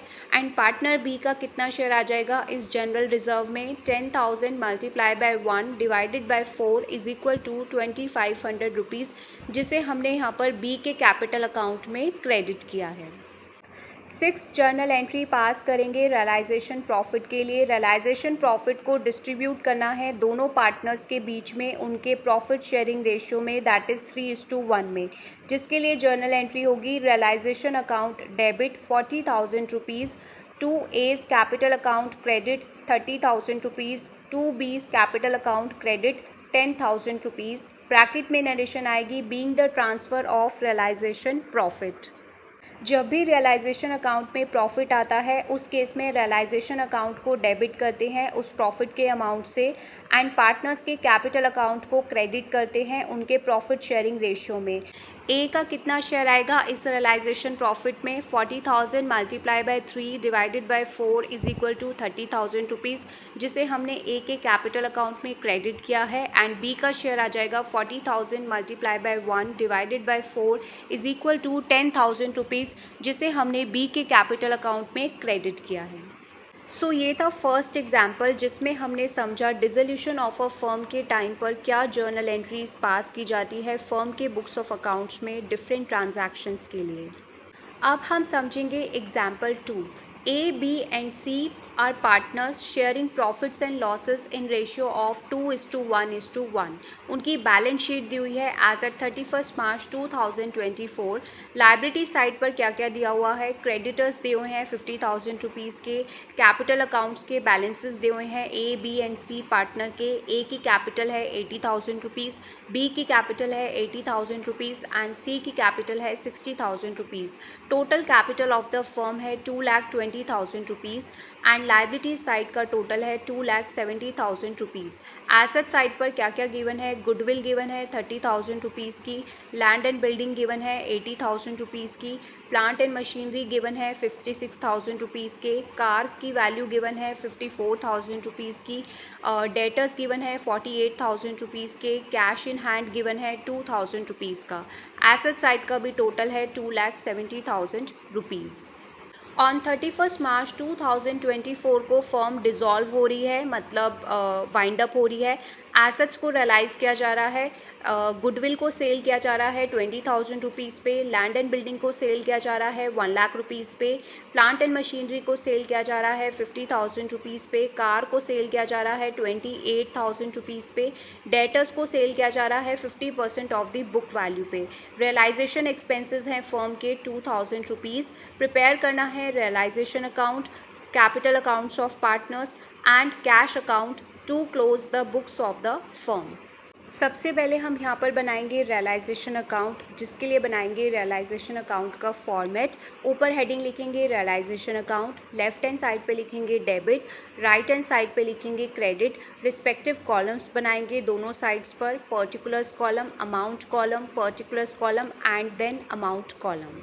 रियलाइजेशन अकाउंट की डेबिट साइड पर सभी एसेट्स को ट्रांसफ़र कर देंगे इंडिविजुअली एसेट्स अकाउंट्स को क्लोज करने के लिए, except cash account. So debit side पर लिखेंगे to sundry assets account transfer. Goodwill आ जाएगी 30,000 रुपीज़, लैंड एंड बिल्डिंग आ जाएगी 80,000 रुपीज़, प्लांट एंड मशीनरी आ जाएगी 56,000 रुपीज़, कार आ जाएगी 54,000 रुपीज़ एंड डेटर्स आ जाएंगे 48,000 रुपीज़। जो भी बैलेंस शीट में एसेट्स की वैल्यू दी हुई है उन सबको हम यहाँ पर ट्रांसफ़र कर देंगे। सो टोटल एसेट्स की वैल्यू आ जाएगी 2,68,000 रुपीज़। जब भी हम एसेट्स को क्लोज करते हैं रियलाइजेशन अकाउंट में ट्रांसफ़र करके, उस टाइम पर कैश और बैंक अकाउंट को रियलाइजेशन अकाउंट में ट्रांसफ़र नहीं करते हैं, क्योंकि कैश और bank account already liquid form में होते हैं और उन्हें रियलाइज़ नहीं कर सकते। सभी एसेट्स को क्लोज करने के बाद हम फर्म की लायबिलिटीज़ को क्लोज करेंगे, जिसे हम शो करेंगे रियलाइजेशन अकाउंट की क्रेडिट साइड पर बाय क्रेडिटर्स अकाउंट 50,000 रुपीज़। यहाँ पर हम पार्टनर्स के कैपिटल अकाउंट्स को रियलाइजेशन अकाउंट में ट्रांसफ़र नहीं करेंगे, क्योंकि partners capital accounts personal account है और रियलाइजेशन अकाउंट एक नॉमिनल अकाउंट है। पार्टनर्स के कैपिटल अकाउंट्स को हम सेपरेटली प्रिपेयर करते हैं सेटल करने के लिए। सभी assets accounts and liabilities accounts को क्लोज करने के बाद फर्म एसेट्स को रियलाइज़ कर रही है, जिसे हम रिकॉर्ड करेंगे रियलाइजेशन अकाउंट की क्रेडिट साइड पर by cash account assets realised, goodwill को रियलाइज़ किया जा रहा है 20,000 रुपीज़ पे, लैंड एंड बिल्डिंग को रियलाइज़ किया जा रहा है 1 लाख रुपीज़ पे, प्लांट एंड मशीनरी को रियलाइज़ किया जा रहा है 50,000 रुपीज़ पे, कार को रियलाइज़ किया जा रहा है 28,000 रुपीज़ पे एंड डेटर्स को रियलाइज़ किया जा रहा है 24,000 रुपीज़ पे। सो टोटल एसेट्स जो रियलाइज़ किए जा रहे हैं उनकी वैल्यू है 2,22,000 रुपीज़। इसके बाद फर्म अपनी लाइबिलिटीज़ को पे कर रही है, दैट इज़ क्रेडिटर्स को पे कर रही है, जिसे हम रिकॉर्ड करेंगे रियलाइजेशन अकाउंट की डेबिट साइड पर टू कैश अकाउंट, ब्रैकेट में लिखेंगे क्रेडिटर्स पेड और अमाउंट आएगा 50,000 रुपीज़। क्रेडिटर्स को पे करने के बाद फर्म रियलाइजेशन एक्सपेंसेस भी पे कर रही है 2,000 रुपीज़ के, जिसे अगेन हम रियलाइजेशन अकाउंट की डेबिट साइड पर रिकॉर्ड करेंगे टू कैश अकाउंट, ब्रैकेट में लिखेंगे रियलाइजेशन एक्सपेंसेस, अमाउंट आएगा 2,000 रुपीज़। सभी ट्रांजैक्शंस को रिकॉर्ड करने के बाद हम रियलाइजेशन अकाउंट का बैलेंस फाइंड आउट करेंगे, दैट इज़ प्रॉफिट और लॉस ऑन रियलाइजेशन। यहाँ पर टोटल करेंगे डेबिट साइड का एंड क्रेडिट साइड का। इस अकाउंट की डेबिट साइड का टोटल आता है 2,68,000 plus 50,000 plus 2,000 is equal to 3,20,000 rupees and इस अकाउंट की क्रेडिट साइड का टोटल आता है 50,000 plus 2,22,000 is equal to 2,72,000 rupees. इस अकाउंट की डेबिट साइड का टोटल ज़्यादा है क्रेडिट साइड के टोटल से, दैट मीन्स लॉस है रियलाइजेशन पर, जिसे हम रिकॉर्ड करेंगे रियलाइजेशन अकाउंट की क्रेडिट साइड पर और तीनों पार्टनर्स के कैपिटल अकाउंट्स में डेबिट करेंगे उनके प्रॉफिट शेयरिंग रेशियो में। सो क्रेडिट साइड पर लिखेंगे by loss on realisation transfer to A's capital account, B's capital account and C's capital account. Loss on realisation कितना आएगा, total of debit side that is 3,20,000 rupees minus total of credit side that is 2,72,000 rupees. So loss on realisation का amount आ गया 48,000 rupees. इस 48,000 rupees को हम तीनों partners में डिवाइड कर देंगे उनके प्रॉफिट शेयरिंग रेशियो में, दैट इज़ 2:1:1। सो ए का कितना शेयर आ जाएगा इस लॉस में, 48,000 multiply by 2 divided by 4 is equal to 24,000 rupees and B का शेयर आ जाएगा 48,000 multiply by 1 divided by 4 is equal to 12,000 rupees and C का शेयर आ जाएगा 48,000 multiply by 1 divided by 4 is equal to 12,000 rupees. After that हम इस account की दोनों साइड्स का टोटल कर देंगे जो होगा 3,20,000 रुपीज़। रियलाइजेशन अकाउंट को प्रिपेयर करने के बाद प्रिपेयर करेंगे पार्टनर्स कैपिटल अकाउंट्स, जिसके लिए फॉर्मेट बनाएंगे। ऊपर हेडिंग लिखेंगे partners capital accounts, left hand side पे लिखेंगे डेबिट, राइट हैंड साइड पे लिखेंगे क्रेडिट, रिस्पेक्टिव कॉलम्स बनाएंगे दोनों साइड्स पर तीनों पार्टनर्स के लिए। पर्टिकुलर्स कॉलम, ए का कॉलम, बी का कॉलम, सी का column in rupees, then particulars column, then A का कॉलम, बी का कॉलम एंड सी का कॉलम इन रुपीज़। फर्स्टली हम इन तीनों पार्टनर्स की कैपिटल का ओपनिंग बैलेंस रिकॉर्ड करेंगे क्रेडिट साइड पर बाय बैलेंस बीडी और ब्रॉड डाउन। बैलेंस शीट पे पार्टनर ए का कैपिटल बैलेंस गिवन है 80,000 रुपीज़, बी का गिवन है 80,000 रुपीज़ एंड सी का गिवन है 60,000 रुपीज़, जिसे हम रिस्पेक्टिवली तीनों के कॉलम्स में रिकॉर्ड कर देंगे। इसके बाद जो लॉस आया है रियलाइजेशन पर उसे हम तीनों पार्टनर्स के कैपिटल अकाउंट्स में डेबिट करेंगे उनके प्रॉफिट शेयरिंग रेशियो में, जिसे हमने रियलाइजेशन अकाउंट से कैलकुलेट किया है। इसे हम रिकॉर्ड करेंगे पार्टनर्स कैपिटल अकाउंट्स में डेबिट साइड पर टू रियलाइजेशन अकाउंट, ब्रैकेट में लिखेंगे लॉस। पार्टनर ए का शेयर है 24,000 रुपीज़, पार्टनर बी का शेयर है 12,000 रुपीज़ एंड पार्टनर सी का शेयर है 12,000 रुपीज़। आफ्टर दैट हम पार्टनर्स के कैपिटल अकाउंट्स का बैलेंसिंग फिगर फाइंड आउट करेंगे, यानी क्लोजिंग बैलेंस फाइंड आउट करेंगे। यहाँ पर पार्टनर्स के कैपिटल अकाउंट्स में क्रेडिट बैलेंस ज़्यादा है उनके डेबिट बैलेंस से, दैट मीन्स पार्टनर्स के कैपिटल अकाउंट्स का जो बैलेंसिंग फिगर आएगा, क्लोजिंग बैलेंस आएगा, वो भी क्रेडिट बैलेंस ही आएगा, जिसे हम रिकॉर्ड करेंगे पार्टनर्स कैपिटल अकाउंट्स में डेबिट साइड पर टू कैश अकाउंट, ब्रैकेट में लिखेंगे बैलेंसिंग फिगर।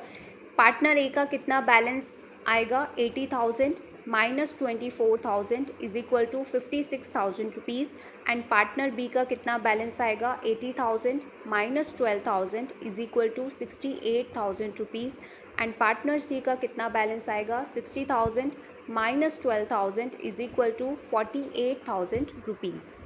उसके बाद हम पार्टनर्स कैपिटल अकाउंट्स की दोनों साइड्स का टोटल कर देंगे और इस अकाउंट को क्लोज कर देंगे। यहाँ पर पार्टनर्स के capital accounts credit balance show कर रहे हैं डिसोल्यूशन के टाइम पर। इसका मतलब इतना अमाउंट फर्म इन पार्टनर्स को पे करेगी कैश में, जिसके लिए जर्नल एंट्री होगी partners capital accounts debit to cash account credit. इसीलिए यहाँ पर पार्टनर्स के कैपिटल अकाउंट्स में डेबिट साइड पर लिखा है to cash account. Partners capital accounts prepare करने के बाद फर्म प्रिपेयर करेगी कैश अकाउंट, जिसके लिए बनाएगी कैश अकाउंट का फॉर्मेट। ऊपर हेडिंग लिखेगी cash account, left hand side पे लिखेंगे डेबिट, राइट हैंड साइड पे लिखेंगे क्रेडिट। रिस्पेक्टिव कॉलम्स बनाएंगे दोनों साइड्स पर, particulars column, amount column, particulars column and then amount column. Cash account की डेबिट साइड पर क्या क्या रिकॉर्ड करेंगे? सबसे पहले रिकॉर्ड करेंगे opening balance of cash to balance BD और ब्रॉड डाउन। अमाउंट आएगा 2,000 रुपीज़ जो बैलेंस शीट में गिवन है। फर्म ने एसेट्स को रियलाइज़ किया है, सेल करा है डिसोल्यूशन के टाइम पर, तो इसे हम कैश अकाउंट की डेबिट साइड पर रिकॉर्ड करेंगे टू रियलाइजेशन अकाउंट। ब्रैकेट में लिखेंगे एसेट्स रियलाइज्ड। अमाउंट आएगा 2,22,000 रुपीज़ जो हमने रियलाइजेशन अकाउंट से फाइंड आउट किया है। डेबिट साइड पर और कोई आइटम्स नहीं है रिकॉर्ड करने के लिए, फिर हम डेबिट साइड का टोटल कर देंगे जो आएगा 2,24,000 रुपीज़। इसके बाद हम आएंगे कैश अकाउंट की क्रेडिट साइड पर। क्रेडिट साइड पर हम क्या क्या रिकॉर्ड करेंगे? जो भी लायबिलिटीज़ फर्म पे कर रही है, यहाँ पर फर्म क्रेडिटर्स पे कर रही है तो इसे रिकॉर्ड करेंगे बाय रियलाइजेशन अकाउंट। ब्रैकेट में लिखेंगे क्रेडिटर्स पेड और अमाउंट आएगा 50,000 रुपीज़। रियलाइजेशन एक्सपेंसेस पे कर रही है, लिखेंगे बाय रियलाइजेशन अकाउंट। ब्रैकेट में लिखेंगे एक्सपेंसेस, अमाउंट आएगा 2,000 रुपीज़। लायबिलिटीज़ एंड एक्सपेंसेस को पे करने के बाद फर्म तीनों पार्टनर्स के कैपिटल अकाउंट्स को सेटल कर रही है और फाइनल पेमेंट कर रही है कैश में जो भी इनके कैपिटल अकाउंट्स में बैलेंसिंग फिगर था। सो यहाँ पर हम लिखेंगे क्रेडिट साइड पर by S capital account, bracket में लिखेंगे फाइनल पेमेंट, अमाउंट आएगा 56,000 रुपीज़। फिर लिखेंगे बाय बीस कैपिटल अकाउंट, ब्रैकेट में आएगा फाइनल पेमेंट, अमाउंट आएगा 68,000 रुपीज़ एंड लास्ट में हम लिखेंगे by C's capital account, bracket में आएगा फाइनल पेमेंट एंड अमाउंट में लिखेंगे 48,000 रुपीज़। आफ्टर दैट हम क्रेडिट साइड का भी टोटल कर देंगे इस अकाउंट की जो आएगा 2,24,000 रुपीज़।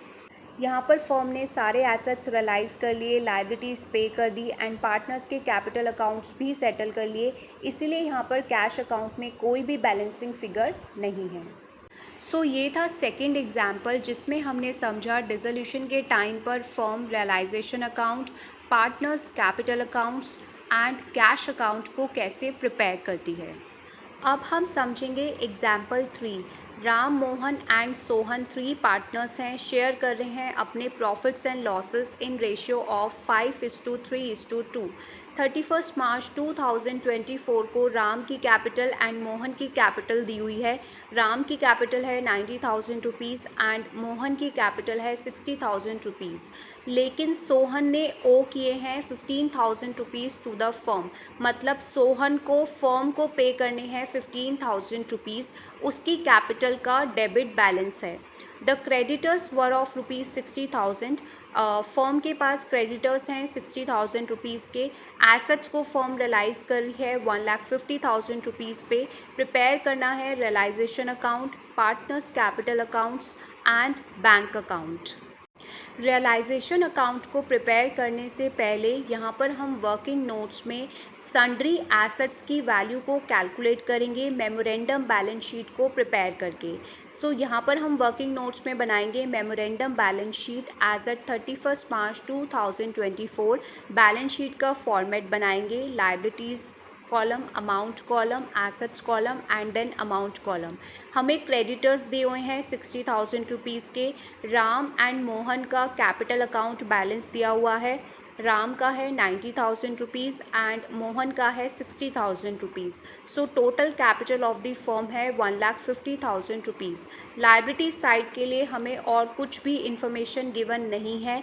सो लायबिलिटीज साइड का टोटल है 2,10,000 रुपीज़।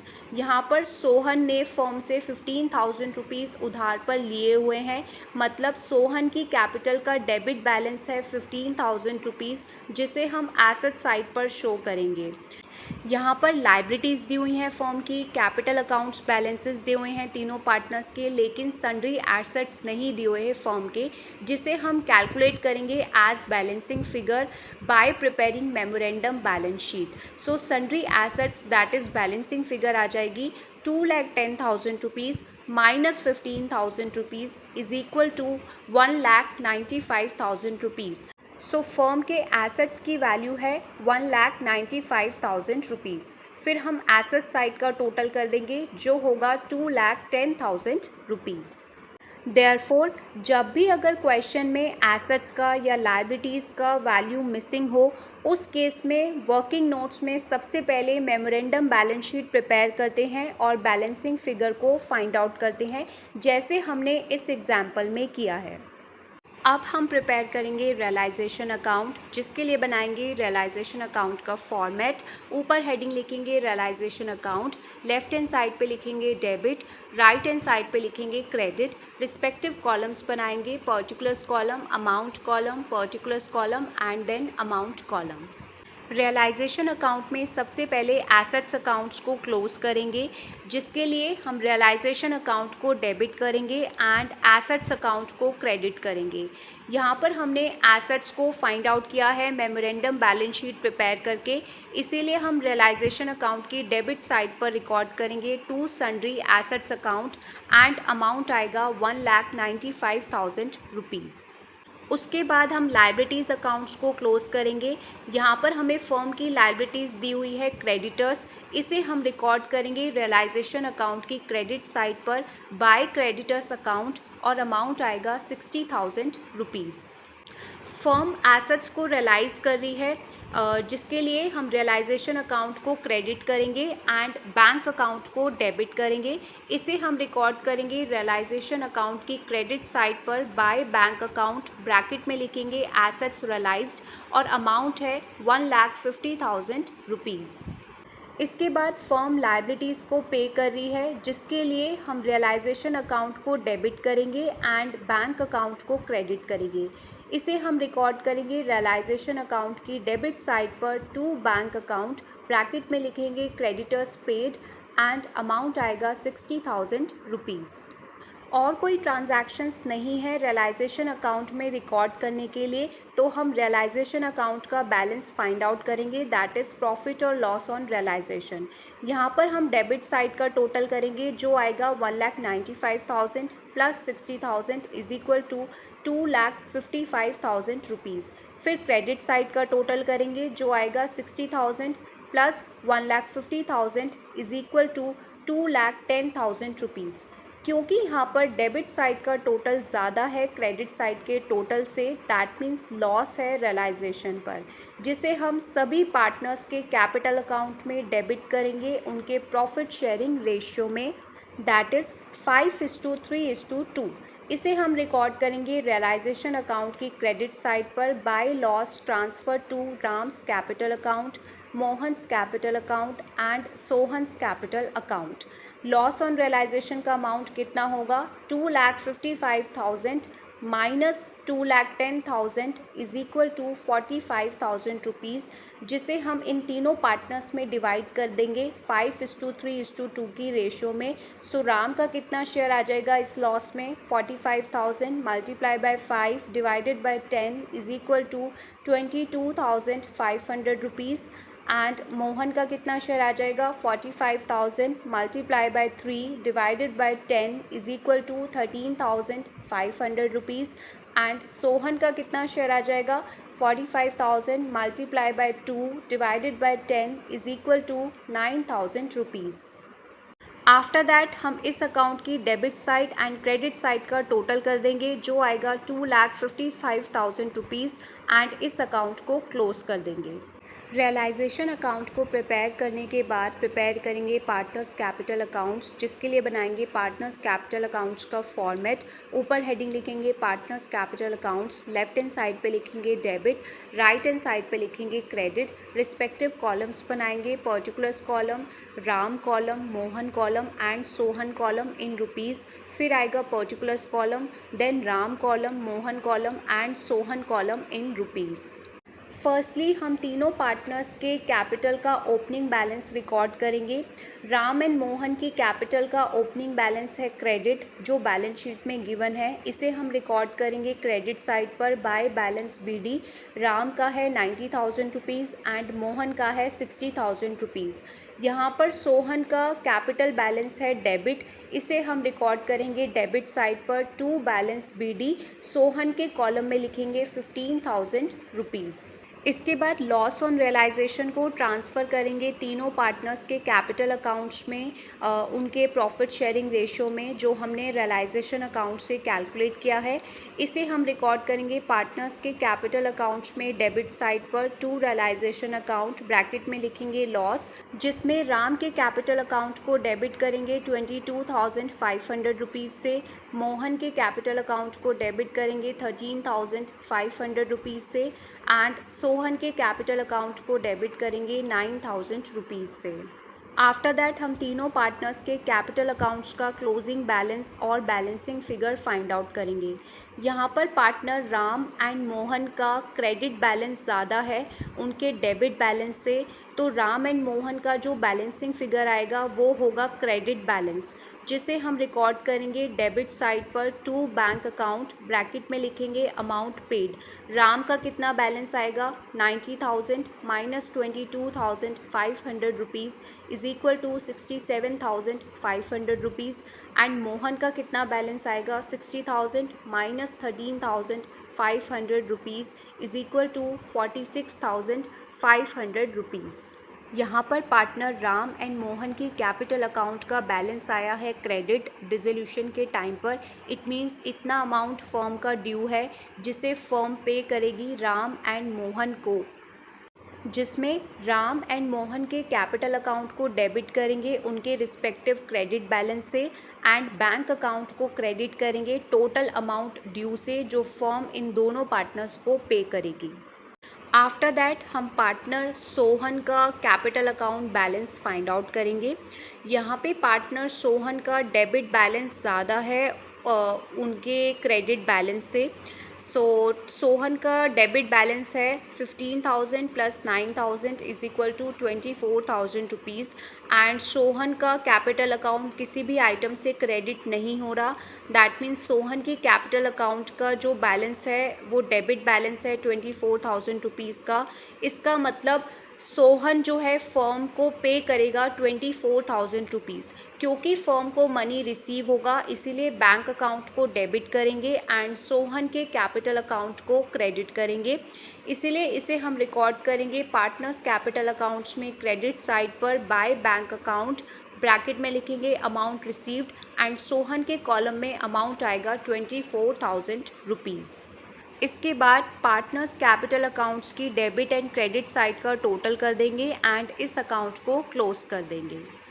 पार्टनर्स कैपिटल अकाउंट्स को प्रिपेयर करने के बाद हम प्रिपेयर करेंगे बैंक अकाउंट, जिसका फॉर्मेट बनाएंगे। ऊपर हेडिंग लिखेंगे bank account, left hand side पे लिखेंगे डेबिट, राइट हैंड साइड पे लिखेंगे क्रेडिट। रिस्पेक्टिव कॉलम्स बनाएंगे दोनों साइड्स पर, particulars column, amount column, particulars column and then amount column.